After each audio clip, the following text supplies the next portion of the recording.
Okay, here's a look at the market for Wednesday, August the 17th, 2011. We were still focusing on support in around the 85 area. By the way, these are market profiles. This is today's.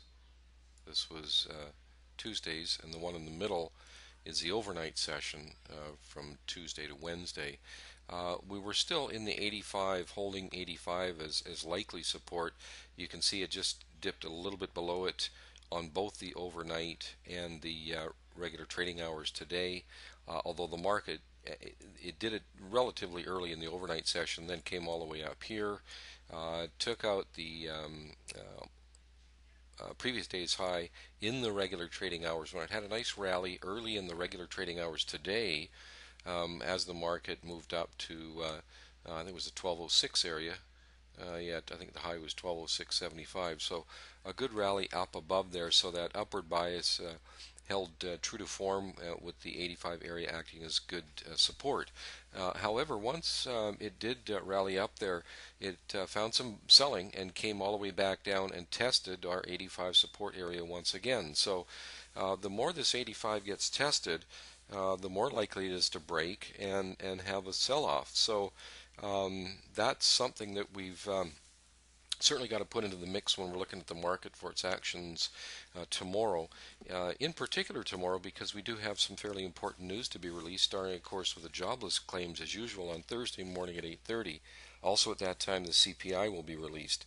At 10 o'clock there's existing home sales, Philly Fed, and LEI leading indicators. So there's certainly some news to be released in the morning that could send this market one way or the other. So for right now, we're looking at immediate resistance around 92, with support around 85, and then the next level up would be about 98. The next level down would be about 76, and then all the way to 51. So those are really the numbers that we're looking at as far as targets. But we're still with the upward bias as long as the market can continue to hold above 85. If it can spend some time, enough time below 85 tomorrow, as it almost did yesterday, then that would shift and we would be much more into a sort of a very neutral sort of consolidating market, and that's when we would expect that move down to 76 and possibly even to 51. We also use the market profiles here from the regular trading hours in our decision-making process. Here is our software, which is of course is an add-on to NinjaTrader, and it does show you the trades in real time. The blue up arrow is a long trade. Also shows a dashed blue line for the entry. So we're long on this one. It had a nice rally. We're long at 3. It got up to 675, so good profit on that. The next trade was also a long one here. It did rally a point and a half in our favor. We did not get filled on that a second objective, which is a point and a half. Point and a half, of course, being equal to 6 ticks. So we only made profits on the first half of our position and break even on the second half there.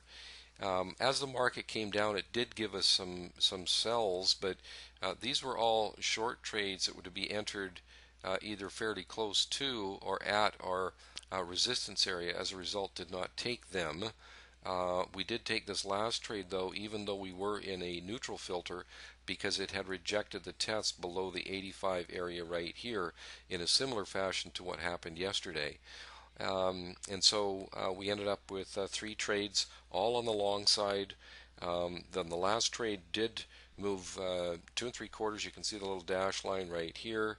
It did move 2 3/4 points in our favor, so hit the first 2 objectives, and a break even on the final partial on that particular trade. So we were actually able to take out a point and a quarter on that first trade on the final partial, and so 3 points on the first trade total, point and a half on the second, and I'm sorry, 4 1/4 on the first, 1 1/2 total on the second, and 3 points on the final. So an 8 3/4 point day today on the 3 trades, and that of course is based on 4 contracts.